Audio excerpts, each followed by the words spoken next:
Olá, boa tarde aos nossos ouvintes que estão acompanhando aí mais um F5Cast com o nosso programa Saúde em Foco.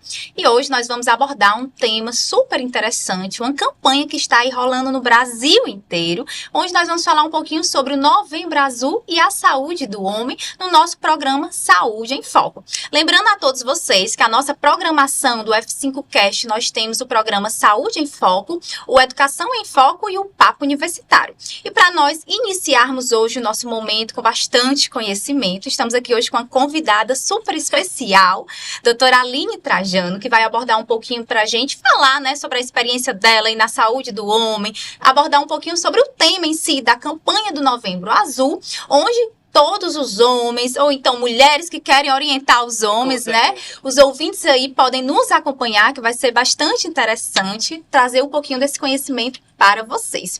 Falando um pouquinho aqui, né, das bem-vindas à nossa convidada, a doutora Aline Trajano. Seja bem-vinda, doutora Aline. Gente, obrigada. Eu tô amando isso. Eu tô amando o F5Cast já desde a hora que eu entrei, porque a vibe da galera que tá ali atrás é maravilhosa, bem legal, né? E a estrutura, assim, também fantástica. Eu amei, assim. Eles nos deixam muito bem à vontade, né? Parabéns, viu? Parabéns. Vocês precisam conhecer mais, viu? Isso. Apresentar um pouquinho para os nossos ouvintes, né, a formação da doutora Aline Trajano. A doutora Aline é formada pela Universidade de Potiguar, a UMP, é cirurgiã geral pela Universidade Federal do Ceará, é coloproctologista pela Universidade Federal da Bahia, é cirurgiã proctologista no ICC e Sobral e cirurgião geral do Hospital Regional Norte. Isso mesmo. Olha aí a potência que hoje está aqui com a gente. Bem diferente, né? Bem diferente. Ainda mais ver uma mulher cirurgiã falando sobre saúde do homem. Eu quis mexer um pouquinho no protocolo, né? Porque vem aí duas mulheres para falar da saúde do homem. Então, daí vocês entendem como é que nós gostamos de trabalhar. Saúde. Falando da saúde do homem. Então, vamos lá, né? Falar um pouquinho aí sobre esse tema super interessante. Doutora Aline, pra gente começar, né? A gente sabe aí, todo o Brasil está sendo mobilizado a realizar essa campanha do Novembro Azul. Praticamente, aos nossos ouvintes, essa campanha surgiu devido ao dia 17 de novembro ser o Dia Mundial de Combate ao Câncer de Próstata, né? E alguns países iniciaram essa campanha e hoje em dia o Brasil, através do Ministério da Saúde, também adotou essa campanha. Então, no mês de novembro, várias entidades públicas e privadas, todas se mobilizam a realizar atividades do Novembro Azul. E nós do F5Cast também realizamos essa mobilização social e vamos levar conhecimentos para os nossos ouvintes que estão aí ligadinhos junto com a gente. E lembrando também sobre, já falando um pouquinho, né, doutora Aline, dessa campanha, antes a gente não ouvia muito falar em câncer de próstata, né? Era algo assim que ninguém escutava muito, até porque a maioria dos homens não costumavam, não se cuidam, na verdade, é isso que acontece, só procuram um médico quando é realmente uma dor muito forte, né? Porque se for pouco, em último caso, porque se for pouco, já consegue se organizar em casa, tomar um medicamentozinho, né? E pra gente poder iniciar todo esse debate, eu fazendo algumas leituras, vi que o índice aumentou, né, de diagnóstico, na verdade, do câncer de próstata, né, após a inserção do exame do PSA, que antes, nos postos de saúde, que antes não tinha, né, então, era para um diagnóstico preciso, isso levava um pouquinho mais de tempo, porque até a gente fechar, na verdade, os médicos, um diagnóstico real. E hoje em dia, com essa inserção do PSA, ficou o quê? Facilitou, ficou mais fácil e os índices fizeram o quê? Aumentaram, né? Devido à facilidade. Na verdade, Carlinha, não apenas por causa do PSA, tá? A gente vem notando que a nossa população cada vez mais vai ficando mais velha. Verdade. Tá? Então, isso se dá mesmo desde a epidemiologia. Ótimo. Então, a população mais velha. Então, a gente começa a ver que os homens começaram a ficar mais velhos. E automaticamente precisou que a saúde procurasse rastreio. Verdade. O PSA é um exame de rastreio, né? A gente chama de rastreio. E não um exame para fechar o diagnóstico. Certo. Então, o que é que a gente faz? Pacientes acima de 40 anos, a gente orienta que vá ao médico, né, urologista, para fazer o exame de toque, que é tão temido pelos homens, Sim. e fazer a coleta do PSA. Juntando esses dois, a gente pode começar a pensar quem tem mais probabilidade ali do exame. Na verdade, não é probabilidade, que todos os homens podem vir a ter um aumento da próstata ou vir a evoluir com câncer. A gente consegue rastrear e diferenciar quem são os pacientes que têm mais potencial a estar com câncer. Entendi. Com PSA muito elevado ou com a próstata muito palpável. Entendi. Certo? E aí a gente consegue trazer aquele paciente do posto de saúde que foi para um urologista, a gente consegue rastrear.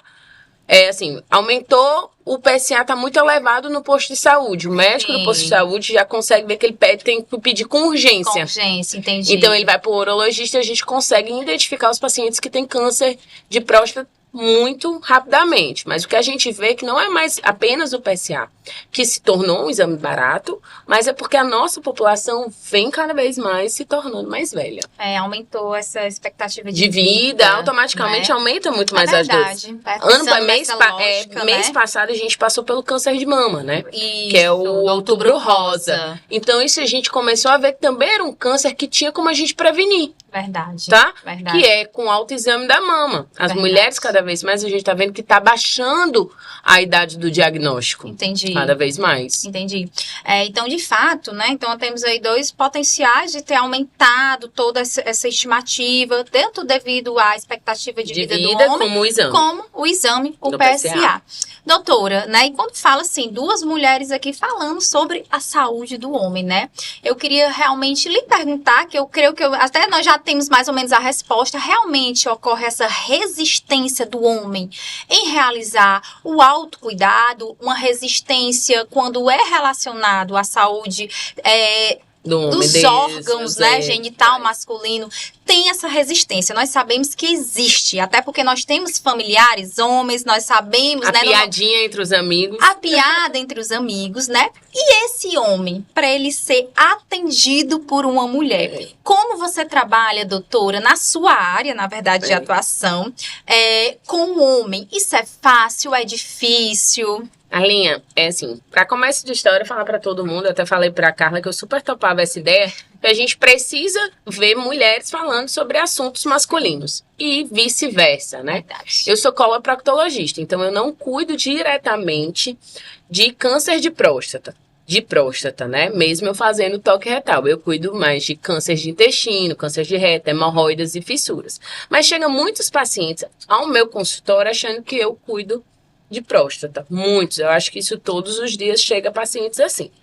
O que a gente nota é que os homens eles têm uma certa resistência por ser atendido por mulheres e ser atendido nesse quesito. Porque ninguém conversa numa mesa de bar, principalmente homens, e ninguém fica falando, só conta vantagem, né? É verdade, eles só contam vantagem. É verdade. Mas ninguém comenta sobre seus sintomas, os problemas que você está tendo, como dificuldade para urinar, disfunção erétil, dor ao ejacular, então eles não conversam sobre isso.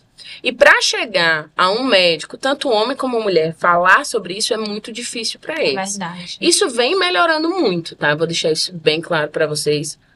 Como vem aumentando a expectativa de vida, a gente vem notando que os homens também estão querendo se cuidar mais. Verdade. Então a gente vê com o Novembro Azul, que é uma campanha lindíssima do Ministério da Saúde. Eu acho o Setembro Amarelo, o Outubro Rosa e o Novembro Azul, as 3 campanhas mais lindas que tem, porque a gente consegue resgatar muitos pacientes. Você vê que eles estão querendo se cuidar. Sim. Às vezes, eu tô no meu consultório, paciente com hemorroidas, eu já solicito o PSA, encaminho pro urologista quando eu vejo que ele tem 40 anos, que ele tá com queixas, eu preciso fazer o meu papel social de ajudar e levar eles para atendimento. Então, a gente também vê pacientes. Tem a resistência? Tem, Carlos. Sim. Mas não tanto como antigamente. Eu tô falando isso, eu tenho 10 anos de formada. Há 10 anos a resistência era muito maior e ninguém falava também de soluções fáceis para tratamento do câncer de próstata. É verdade. E em relação a essa resistência, né? Até como eu falei, a gente às vezes vem em nossa casa, né? A resistência, às vezes, ou do nosso companheiro, ou do pai, ou do tio, né? A gente às vezes quer levar um médico, né? Mas eu não preciso, eu não tô sentindo nada, né? Isso acontece muito. E hoje eu acho que a tecnologia, a informação, as redes sociais, elas estão para isso, para o quê? Orientar, né? Fazer com que ocorra uma desmistificação ali. Eu não consigo falar essa palavra hoje. desmistificar, desmistificação. Acaba que desmistifica, porque a gente tá aí, maior porcentagem do nosso dia também nas redes sociais. E um exemplo, até o nosso F5Cast consegue levar informações, né? Ei, vou colocar meu marido pra assistir. Ou então depois falar, né? Tipo assim, meu marido, meu pai tem acima de 40 anos. Será que ele já foi no urologista? Será que ele fez um exame já de PSA? É isso que a gente leva para os nossos ouvintes, que vocês alertem isso, né? Esse gatilho, né? E faça você mesma a busca ativa dos homens aí da sua casa. Que eu acho que é a melhor busca ativa, sabia, Carla? Verdade. Eu acho que o trabalho que a gente faz, assim, em redes sociais, eu tento todos os dias estar presente nas minhas redes sociais, não a questão de feed ou de responder direct, mas no Stories. É o que eu sempre falo. Vamos fazer saúde, porque é todo mundo que faz saúde. Não sou eu que sou médica. Então lá eu sempre falo, vamos fazer saúde. É todos juntos, né? Saúde é um complemento, né? Todos precisam. Então, assim, o F5Cast, ele vem pra isso. Pra gente saber agora, todo mundo que tá assistindo em casa, e pra pensar, pai, na hora do janta, você já foi no urologista? Você já cuidou da sua saúde hoje? Você já fez o exame de toque, né? Entrando um pouquinho, então, aí na nossa temática do Novembro Azul, né? Doutora, a gente escuta muito falar realmente no câncer de próstata. Mas como você poderia dizer para os nossos ouvintes o que é em si a próstata e o que é o câncer de próstata? Vamos lá. A próstata em si, ela é uma glândula, tá? Que só os homens têm, tá certo? É uma glândula masculina que ele faz, qual é a função? De produzir um líquido prostático para poder, como é que eu posso falar, manter a qualidade e a fecundidade dos espermatozoides, certo? Com o tempo vai passando e hoje a gente vê que existem alguns fatores que você pode ter para poder desenvolver o câncer de próstata, certo? Então a gente já entrando para a questão dos fatores. Dos fatores de risco. Idade. Tá certo? Pacientes que têm mutações de genes BRCA1 e 2, isso não dá para saber, isso aí pesquisando para todo mundo, tá? Então, por isso que a gente sempre fala, se você tiver também um familiar, e você vê que a gente consegue prevenir com 40 anos, você vai atrás de saber se você tem a doença ou está na chance de desenvolver. Certo. A gente vê que a média de diagnóstico é ali entre os 60 e 65. 66 anos é a média do diagnóstico de um câncer de próstata. Porque às vezes você pode ter só aumentado a próstata, mas você não ter o câncer. Você pode ter o que a gente chama de hiperplasia prostática benigna. Certo? Então, assim, a próstata em si, ela é uma glândula que ela tem essa função de cuidar dos espermatozoides. Ponto. Já o câncer de próstata é como qualquer câncer, tá? É um crescimento desorganizado de algumas células que vai gerar o câncer. Como a próstata é um órgão que ele é requisitado várias vezes, com múltiplas funções, ele tem maior chance de ele evoluir para alguma alteração genética se o paciente já tiver alguma alteração. Alteração, entendi. Então é isso. Falando um pouquinho aí dos fatores de risco que você ressaltou. Caso um paciente, né, ele já tenha um histórico familiar, né, algum familiar que teve câncer de próstata. Essa pessoa, ele tem mais risco em ter câncer de próstata? Tem, a gente tem mais risco. Não só toda a questão familiares, assim, pegando muito também na minha parte, a gente vê que 20% dos cânceres de intestino, eles são familiares. Então, assim, é o que eu sempre falo para os meus estudantes, isso é questão de prova, isso é batida, toda segunda eu falo, que você tem um familiar primário, tá? Pai, irmão, avós que tem câncer de próstata, você sim tem mais chances de ter câncer de próstata. Não quer dizer que vá, mas as chances aumentam são muito maiores, mais, né? Com certeza. Eu creio que do mesmo modo, quem não tem, não é que não vai ter, né? Justamente, não é que não vá ter. Mas a probabilidade é menor, né? Um pouco menor, mas que tem que se cuidar também. Carlinha, na semana passada, eu fiquei assim, que a gente precisa fazer saúde. É verdade. Então, com uma paciente que eu cuido de câncer de reto de anos, uma paciente 60 anos, eu acho, eu não lembro agora, com câncer de anos. A primeira coisa que ela diz assim, doutora, mas eu nunca fiz sexo anal. Mas isso não tem nada a ver. Não tem nada a ver. Não quer dizer que ela, porque faz sexo anal, ela vai ter mais chance de ter câncer. Entendi. Então, a mesma coisa na questão do câncer de próstata. Agora, se você tem um familiar, um câncer de intestino, 20% é é familiar. Então, se você tem um familiar primário, você tem grande chance de Grande ter chance, câncer. verdade. Então, tem que se ligar sobre isso. Então, muitas pessoas falam assim, meu avô morreu de próstata. Meu tio morreu de próstata. Gente, se o avô e o tio morreu de próstata, chega pro seu pai e pergunta, papai, você tem chance de ter câncer de próstata.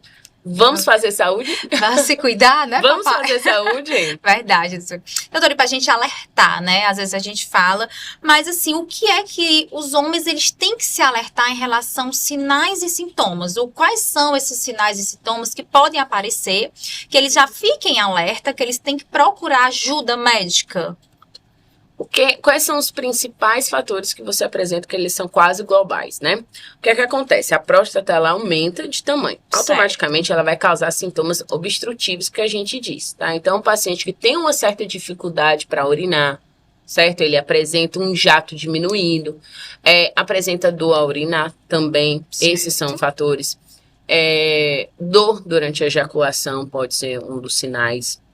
Paciente que tem, né, doenças sexualmente transmissíveis, né, as infecções, as ISTs, eles têm maiores chances de ter também câncer de próstata. Entendi. Então, assim, o paciente que tem uma infecção recorrente dessas ISTs tem maior chance. Às vezes eles nem sabem que tem, né? Tem nem sabem, isso, nem sabem. Eles não notam uma dor ao ejacular, uma saída de uma secreção um pouquinho diferente do normal, do que um esperma. Eles precisam se cuidar nesses quesitos. Então, são esses fatores, principalmente a dor ao urinar, dificuldade para urinar, um jato de urina fraco. Isso, né? Esses são os principais sinais que a gente precisa alertar para vocês.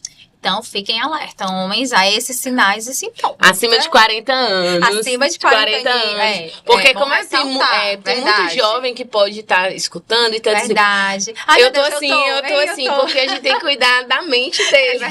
É verdade. E realmente, né, pro rastreio, na verdade, para esses sinais e sintomas que a doutora Aline tá abordando, né, é indicativo acima de 40 anos terem esse olhar, esse cuidado para saber, né, se está apresentando esses sinais e esses sintomas. Doutora Aline, caso, né, falando assim mais em relação agora ao diagnóstico, né, como é realizado o diagnóstico do câncer de próstata? A gente sabe que tem essa questão, né, do tabu, do exame de toque. A gente brinca, às vezes até os homens, eles brincam às vezes entre si, tu já foi lá pra fazer, faz a dedada do bem. A dedada do bem, né, falando nisso. E o tabu começa daí.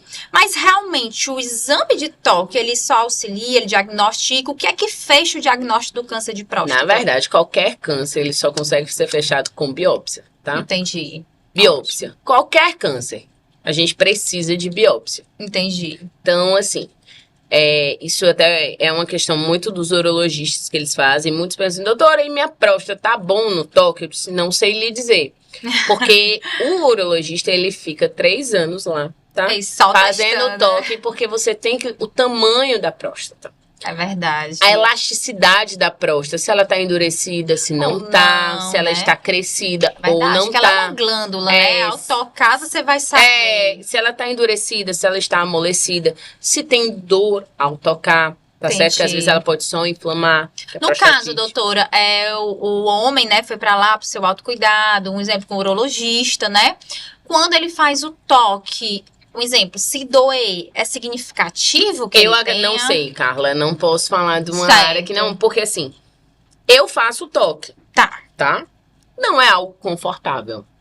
Então, eu não sei te dizer o parâmetro de dor do paciente. Mas o que eu noto é que quando a gente rodou na época de cirurgia geral, porque quando eu sou cirurgiã geral, eu rodei, a gente fazia o toque, a gente via que alguns pacientes sentiam dor e a elasticidade da próstata era outra, mas isso eu não consigo Mas com o olhar médico, ela vai estar aumentada. Vai estar aumentada, a gente sente, eu consigo sentir, aí se tá aumentada, quando eu sinto que tá aumentada, eu já falo. Porque às vezes, né, os próprios homens não entendem, mas o que é que isso vê, né? Acha que só vão pegar ali na próstata. Não, a gente nota, a gente acho que é ver volume, consistência, tudo isso. Né? A mesma coisa no toque, quando eu faço um toque retal em uma mulher, eu consigo sentir o útero. Verdade. Tá? Então, assim, eu sinto útero. Tinha uma paciente que ela se autotocava e ficava, doutora, tem uma bola. Eu disse, porque seu útero é um pouco grande. né? Entendi. É um Ela pouquinho, fazia né? Tá um pouquinho grande. tá um pouquinho grande, Eu acho verdade. que vale a pena se cuidar. Então, é isso que eu faço com alguns pacientes que eu noto que estão um pouquinho grande. Sim. Eu sempre encaminho pro urologista. Ai, ótimo. Então, doutor, então, pra que prevenir o câncer de próstata? Os homens aí entender. Por que a gente tá falando tudo isso? É para realizar realmente um diagnóstico Mais precoce. mais precoce? E o tratamento tem muito mais efetividade. Pronto, né? Já quase finalizando aí nosso F5Cast, o tratamento.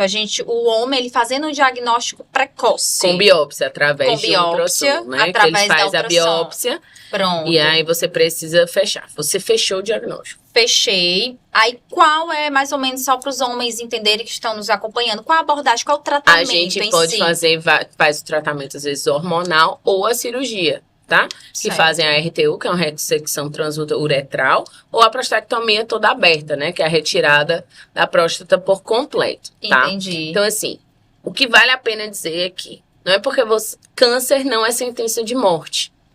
Tá? É bom alertar isso. É sempre bom todo mundo dizer assim, não é porque você tem câncer que você vai morrer. Verdade. Então, você faz a prevenção, você faz o rastreio para você descobrir o câncer no estágio inicial e você ter muito mais chances de tratamento e de cura. Sim. Então, assim, o porquê o rastreio? Por que mulher faz prevenção vaginal? Por que mulher faz toque de mama? Porque hoje tem a vacina do HPV para homens e para mulheres, tá? Em crianças, né? Então, assim, para se prevenir. Entendi. De algo pior, né? De um sofrimento pior. Mas vale lembrar, câncer não é sentença de morte.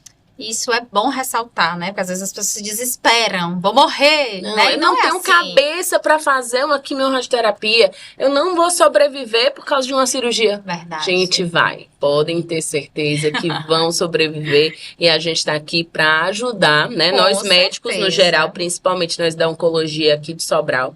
Nós temos um grupo, né? Da oncologia de Sobral que atendemos lá na Santa Casa. Nós estamos aqui para fazer saúde e ajudar vocês a passar por esse momento. Todo mundo lá é muito comprometido. Temos urologistas, cirurgião oncológicos, cabeça e pescoço, mastologistas, ginecologistas. A gente está ali, tem um grupo muito forte para ajudar. Forte. E a gente está sempre à disposição porque o câncer tem cura. E para finalizar nosso F5Cast, doutora, caso nossos ouvintes queiram ter mais informações, acesso a mais informações sobre a saúde do homem, ou em si sobre a campanha, onde você orienta, que eles podem ter acesso a mais informações. Primeira coisa, podem me seguir no Instagram. Verdade, gente, o Instagram dela, ela dá muitas dicas legais. Eu conheci a doutora Aline num evento há menos de um mês, menos de um mês. Então, assim, eu comecei a seguir, né, nas redes sociais e hoje eu vejo as postagens dela diariamente. Isso é muito bom. Realmente, ela faz saúde. Ela traz muita informação sobre saúde para todos nós. Então, sigam, que lá ela fala Primeira coisa é no @DRA Aline Trajano. Depois, o site, tá? Do Ministério da Saúde.